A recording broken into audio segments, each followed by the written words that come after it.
Pemirsa, akibat kenaikan harga sewa hingga 500%, sejumlah pedagang makanan di Blok M Distrik memilih hengkang.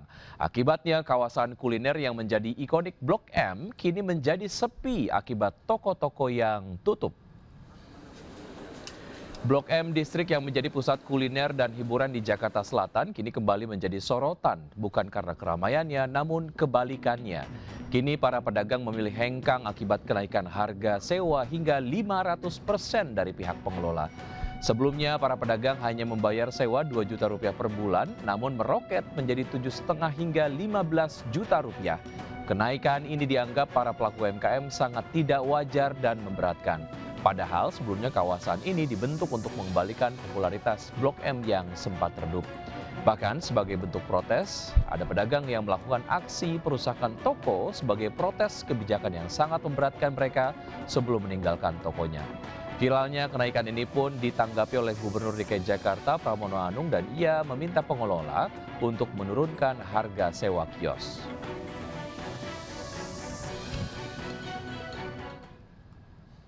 Ya, pemirsa, sementara itu aktivitas di Pasar Tanah Abang juga hari ini sudah kembali normal pasca demo besar-besaran di Jakarta.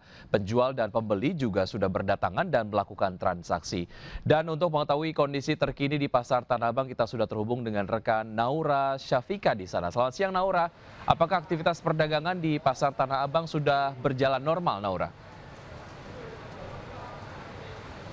Ya, selamat siang Wiki dan juga pemirsa. Pada siang hari ini Blok A Pasar Tanah Abang sudah kembali beraktivitas dan terlihat normal. Dari pedagang dan juga pembeli terus berdatangan melakukan transaksi jual beli di salah satu pasar grosir terbesar di Asia Tenggara, yaitu di Blok A Pasar Tanah Abang. Bahkan tadi saya juga melihat dari pedagang kaki lima yang berada tepat di depan Blok A Pasar Tanah Abang ini juga sudah kembali berjualan. Dan memang Wiki dan juga pemirsa, kemarin beberapa hari yang lalu, yaitu pada hari Jumat, Pasar Tanah Abang ini sempat melakukan penutupan lebih awal dari jam operasional biasanya, di mana biasanya Blok A Pasar Tanah Abang ini melakukan penutupan di pukul 4 sore. Kemarin pada hari Jumat sempat ditutup lebih awal, yaitu pukul 2 siang waktu Indonesia Barat untuk menghindari adanya dampak dari demo. Dan memang kemarin juga sempat ada beberapa pedagang yang memutuskan untuk menutup tokonya, namun ada juga beberapa yang memutuskan untuk tetap membuka tokonya seperti biasa dan melakukan penjualan maksud kami di Blok A Pasar Tanah Abang ini. Sehingga untuk pemirsa yang ingin melakukan atau berbelanja di Pasar Tanah Abang tidak usah khawatir, bisa kembali melakukan aktivitas seperti biasa karena di sini sudah terlihat kondusif dan juga kembali normal. Sementara itu, Wiki. Baik, Naura, terima kasih atas informasi yang Anda sudah sampaikan. Selamat bertugas kembali. Ya, pemirsa, kerusuhan massa mereda, Presiden Prabowo Subianto memutuskan untuk berangkat ke China tadi malam untuk memenuhi undangan Presiden Xi Jinping. Sejumlah kepala negara disambut hangat oleh Presiden China Xi Jinping. Selain Presiden Prabowo, ada juga total 20 kepala negara yang hadir. Di antaranya adalah pemimpin Korea Utara Kim Jong-un dan Presiden Rusia Vladimir Putin. Undangan para kepala negara ke China dalam rangka menyaksikan parade militer China dan peringatan ulang tahun ke-80. Para kepala negara akan disuguhi parade alat persenjataan generasi terbaru milik China. Menurut Menteri Sekretaris Negara, kunjungan Prabowo untuk menjaga hubungan baik dengan China. Rencananya Prabowo hanya sehari berada di China dan akan kembali ke Indonesia hari ini untuk memantau perkembangan situasi keamanan. Kunjungan Prabowo ke China seharusnya dilakukan sejak Sabtu lalu, namun ditunda akibat pecah kerusuhan massa di sejumlah wilayah di tanah air.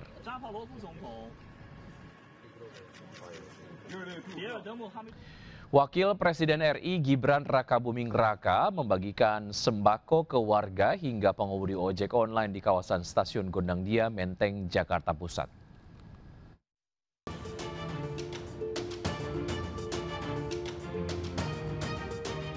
Gibran didampingi Pas Pampres menemui langsung warga dan pengemudi ojek online di kawasan Stasiun Gondangdia, Menteng, Jakarta Pusat. Gibran sesekali berdialog sembari bersuah foto dengan pengemudi ojol dan warga. Gibran juga menghampiri warga yang tengah mengantre sembako gratis. Syukur ada pembagian. Terima kasih karena ada pembagian sembako. Jadi saya senang sekali bisa dapat beras, bisa buat makan. Saya import dari anak saya kerja di sini, maksudnya ngojek di sini. Dalam waktu 30 menit, sembako sebanyak 1 truk habis dibagikan ke warga.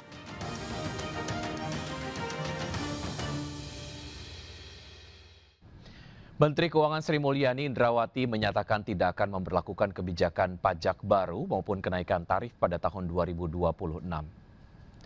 Berdasarkan Rancangan Anggaran Pendapatan dan Belanja Negara atau RAPBN 2026, pendapatan negara dirancang naik 9,8% atau sebesar Rp3.147,7 triliun.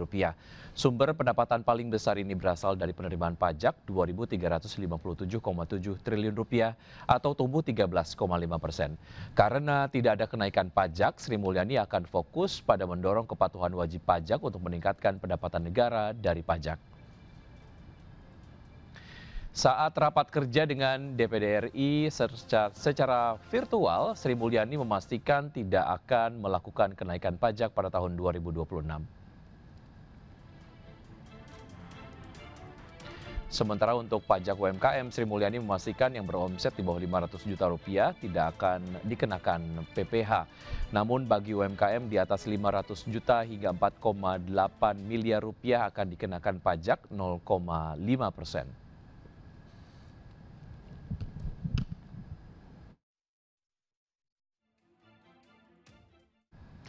Mendagri Tito Karnavian melarang kepala daerah mengadakan pesta. Tito khawatir pesta kepala daerah viral di media sosial sehingga memicu kemarahan warga.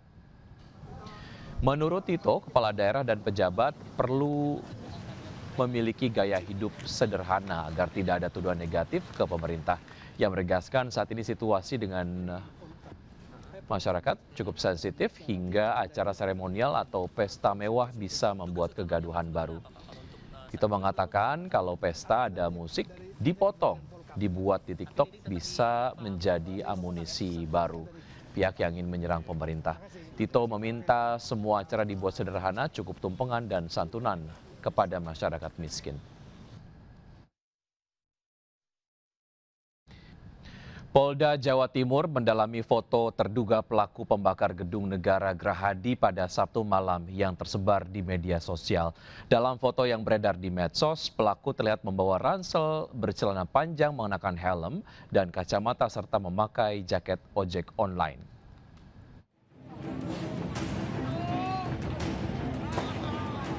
Warganet digegerkan viralnya foto pria berbadan tegak berjaket ojol yang diduga menjadi pelaku pembakaran gedung negara Gerahadi Surabaya. Berbagai spekulasi muncul tentang siapa sosok pria mengenakan helm serta bermasker hitam dan berkacamata ini. Polisi pun masih mendalami sosok pelaku untuk mengetahui siapa identitasnya.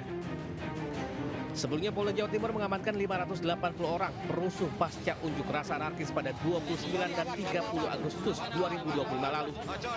Hasil pemeriksaan 89 orang diproses hukum dan 12 orang sudah menjalani pemeriksaan sementara 479 orang dipulangkan.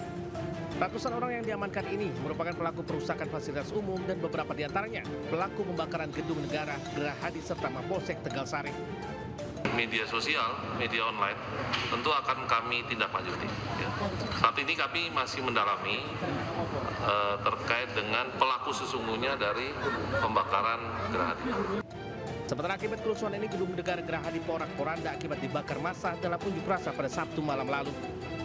Dari Surabaya, Jawa Timur, Rahmat Ilyasan, Ayus melaporkan.